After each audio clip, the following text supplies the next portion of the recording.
welcome to CBS World News. I'm your host, Jeffrey. Today we are starting a very special story. Did you know that this year is the 50th anniversary for the Apollo 11 mission? The Apollo 11 mission was the very first manned mission to the moon. It was not an easy trip for the men to accomplish. The Apollo mission had some hard challenges. Though it was 3 men who was sent to the moon, it was a team of 400,000 men and women who helped them get there. Today we will summarize some of those challenges for you and learn more about those brave men. Anyways, let's get on to the first challenge they had to face. Hello America, today I'm here with Faya and we are here with a huge news about the Apollo 11. Hi, I'm Fire. This year is the 50th anniversary of the 11th mission to the moon. The first challenge that happened when they tried to land on the moon was the alarms went off. The alarms didn't mean anything. There was just something wrong with the computer coding. Also, they just ignored the alarms. Yes, sir. Yes, they did. They ignored the alarms because the same alarms went off at a test flight. Yes, sir. Yes, they did. And they landed anyway on the test flight, so they chose the same strategy.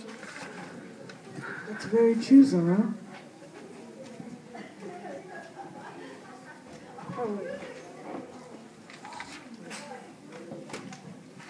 Indeed they did. If that alarm wasn't false, we wouldn't be celebrating our success. Tune in tomorrow. Bye, America. Good morning, America. My name is Tabitha. And my name is Rashawn. And we're here to tell you about a challenge for the Apollo 11. Did you know that they almost ran out of fuel 500 feet from the moon? I thought they had 2 fuel tanks. Was one backup? No, one was for getting to the moon and one was for getting back from the moon. So they did almost run out of fuel, but they landed the module even with low fuel on the moon. Luckily, they used careful calculations and did not give up. Yeah, they calculated it down to every last drop. Yes, that's some crazy math there. Good humor, Rashawn. Keep watching to hear about more challenges Apollo 11 faced. Good night. Good night, America. Good morning, citizens of America. We are here to talk about Apollo 11. We are here to talk about one of the challenges they faced. Yeah, the frozen slug challenge. I think the frozen slug was a metaphor for an ice block.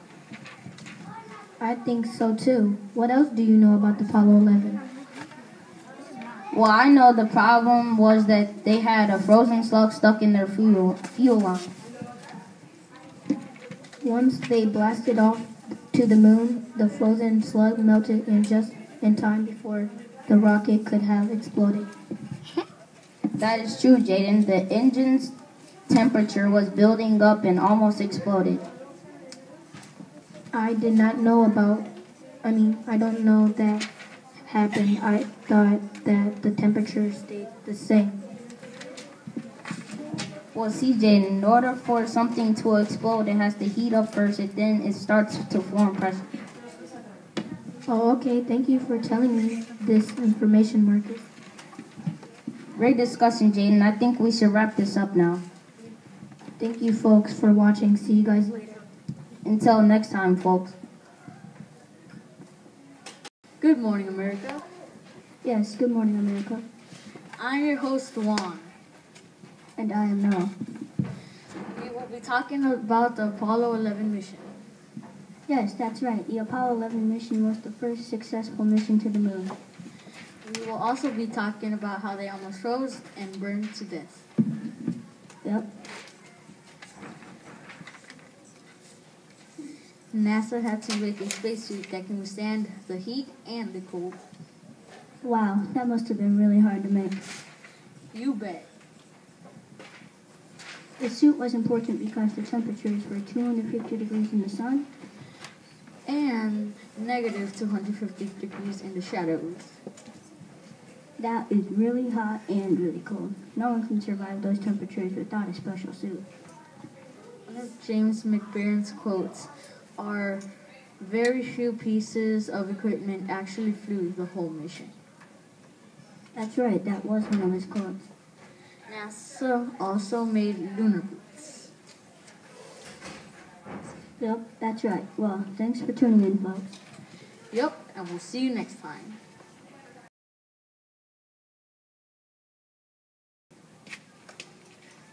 Hey America, we have a special guest here today. Hi, I'm Emma, and I'm here to talk about one of the Apollo 11 problems.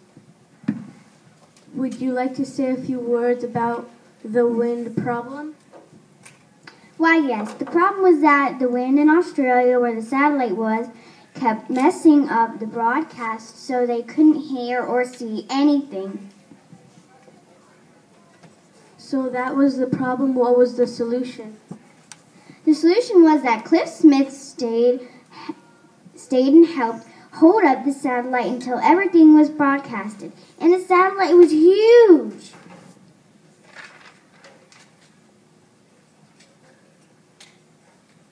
Here are some more interesting facts. There was a piercing shrill that came from the master alarms from the inner part of the dish. That's so cool. Without the satellites working correctly, we would have never been able to see the live footage from the moon. The master alarms were very similar to the ones that had shaken Neil and Buzz.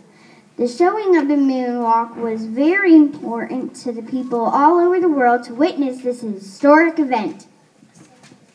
Okay, then, that's it for now. Bye, and thanks for letting me come. See ya! Good morning, America. We are your hosts. I am Cassidy. Good morning, America. I am Tammy.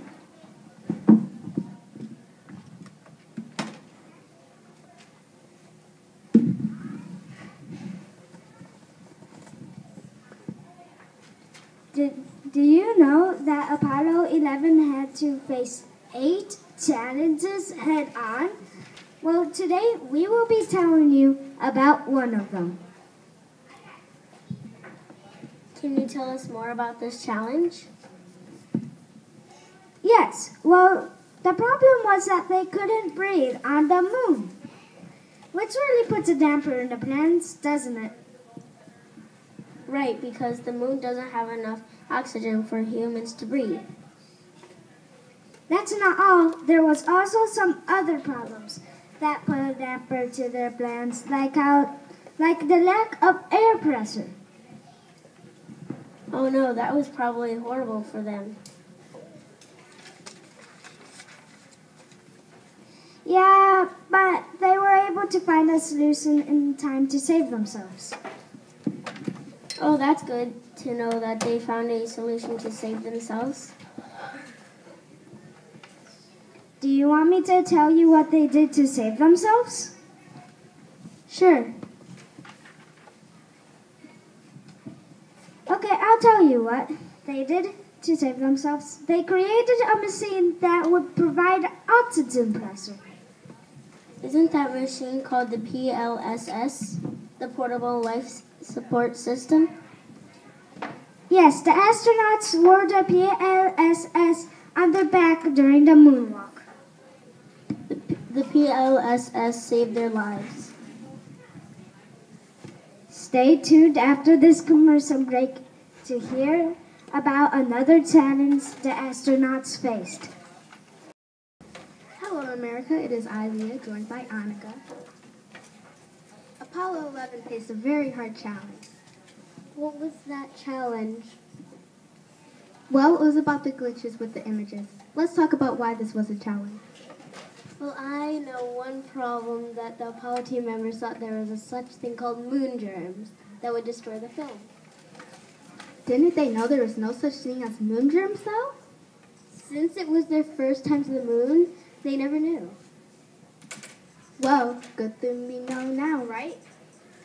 Yeah, the solution to that problem was they put the film inside of a steel box and put this gas in the steel box to let the germs die. What was the gas called exactly? It was called gaseous ethylene oxide. I've never heard of that gas. Yeah, me too, until I read about this. Did you know they could not change the film? They only had one roll of film to record with. What did they do when they could not change the film? Since they could not use the viewfinder, they used the eyepiece to look through the camera. Oh, Wasn't it a nice thing to know that? yes, indeed it is. Well, that's all for today, folks. Until next time, good night. Bye. Good morning, America. I'm Aria, and I'm here with Jocelyn. That's right. Hello, America. I'm Jocelyn, and I'm so glad to be here. We are here to tell you about the Apollo 11. That's right, Jocelyn. We're here to talk about the final challenge Apollo 11 faced while coming home from the moon. That's right, Aria. They had a big parachute problem, and they found a way to fix it. Would you tell us how they fixed it? Sure, Jocelyn. Kirby Hinton and his crew had to figure out how to cluster the parachute safely. Can you tell us more about clustering, Jocelyn? I would be glad to. The Apollo 11 had to combine 3 parachutes together to land safely in the Columbian Ocean. Right again, Jocelyn. Kirby Hinton figured that on each of the parachutes there would be a pilot parachute. Can you tell us more, Jocelyn? Yes, I can. The pilot parachutes filled with air instantly, and the main parachutes would cluster safely. And the Apollo 11 made it safely back to Earth. That's right, Aria. It's goodbye for now, America. It's been fun talking about the success of the Apollo 11. That's right. Have a nice day, and watch out for more news. Good morning, America. Welcome back. You may have heard about all the challenges that the Apollo 11 mission faced, but we are here to tell you about the brave men of the mission. Today we're going to talk about Neil Armstrong. You may think you know a lot about this man, but here are 5 facts about Neil Armstrong you may not know. Neil Armstrong earned an Eagle Scout rank in Boy Scouts. Neil Armstrong had many odd jobs before becoming an astronaut. Neil Armstrong was the first person to step foot on the moon. Neil and Buzz first stepped on the moon are still on the moon today because there is no wind on the moon to blow them away. Neil will always be known for his famous, this is one step for man and one step for mankind. Stay tuned to learn about some of the pilots that traveled with Neil. You might have heard about Buzz Lightyear, but have you heard of the first Buzz? Buzz Aldrin? Well, I'm here today to tell you a little bit about him. On January 20th, 1930, Aldrin was born, and on that day, little would the world know, it would come to know his name.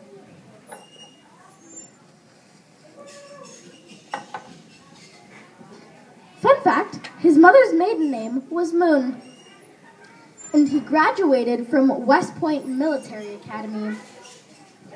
Did you know that he was one of the 2 men that walked on the moon? He's still alive today at the age of 88. Now, on to the next segment, where we learn about Neil and Buzz's teammate who also traveled to the moon with them. Good morning, America. My name is Adelie, and I'm with my co-host Josh on today's show. Today, we are going to talk about Michael Collins, the pilot of Apollo 11. Josh, Did you know that Michael Collins also worked as the pilot on the Gemini 10? Yes, I do. But I did not know the name of the spacecraft. Originally, after watching John Glenn's Mercury Atlas 6 flight, Michael applied for the second group of astronauts, but it was not accepted. That's pretty unfortunate, if I have to be honest with you. Though Collins was very disappointed, he was not discouraged. He eventually joined the USAF while the U.S. Air Force was researching space. Later that year, NASA called out for more astronauts, and this time he was, in fact, accepted. Well, that's great to hear. You think we should get on to the details of the second flight now? Thank you for reminding me. The Apollo 11 was the first ever lunar landing. If Mr. Collins didn't do his job. I mean, yes, it was the first landing, but I feel bad for Mr. Collins. He didn't get to walk on the moon. He just had to orbit around it like this. Armstrong and Aldrin got all of the credit and fame. One man was needed to stay in the Columbia, where the other two entered the Eagle to land the moon. If Mr. Collins didn't do the job, then the mission could have gone haywire. Yes, though Aldrin and Armstrong were a very important part of the team, without Michael Collins, their job wouldn't be possible. That is very true. Well, I think this is about all the time we have left. Yep. Well, time for the next interview. One small step for man, one giant leap for our next news reporter, Mr. Giuliano. Thanks, Josh. 5 decades ago, John F. Kennedy delivered a famous speech. He wanted the U.S. to go to the moon first. He said he wants space not filled with nuclear weapons, but instead with technology. Because space has no conscience of its own. For the eyes of the world now look into space, to the moon and to the planets beyond. And he have vowed that we shall not be governed by a hostile flag of conquest, but by instead a banner of freedom and peace. Kennedy said that America sets sail on this new sea because there was knowledge to be gained and new rights to be won. And they must be won and used for the progress of all people. President Kennedy will be proud of America today, because we have succeeded in creating a space program like he had envisioned. Good night, America.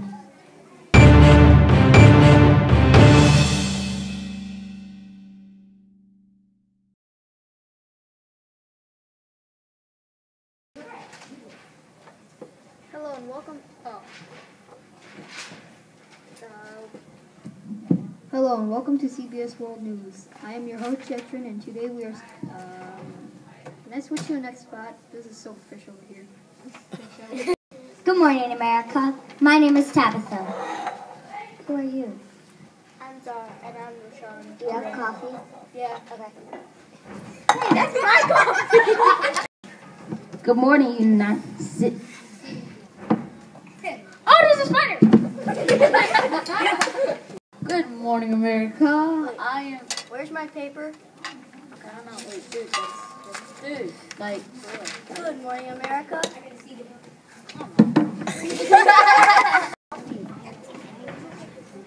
Hey America, we have a special guest here today. Would you like, wait, what? I'm reading your lines, come on! Hold on, what? I need to sip my mug. 4, 3, 2, 1.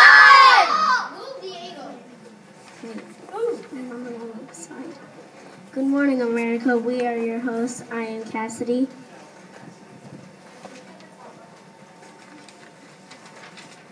And I am Jeremy.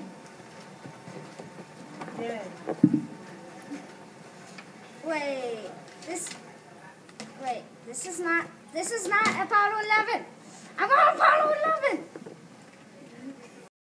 Leah, where's Leah? Alright, I had to grab my coffee. Really?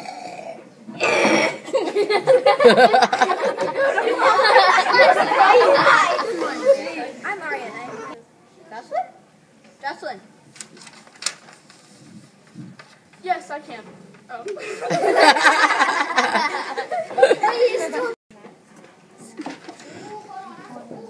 Today we're going to talk about Neil Armstrong. You may think you know a lot about this man, but here are 5 facts about Yoshi. I am milkshake!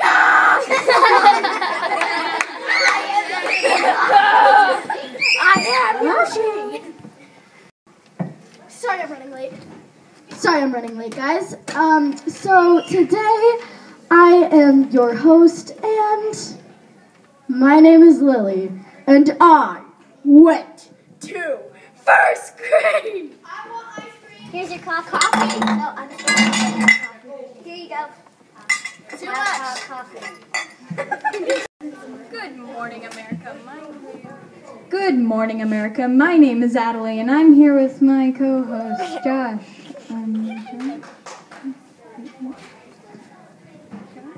Moongerms.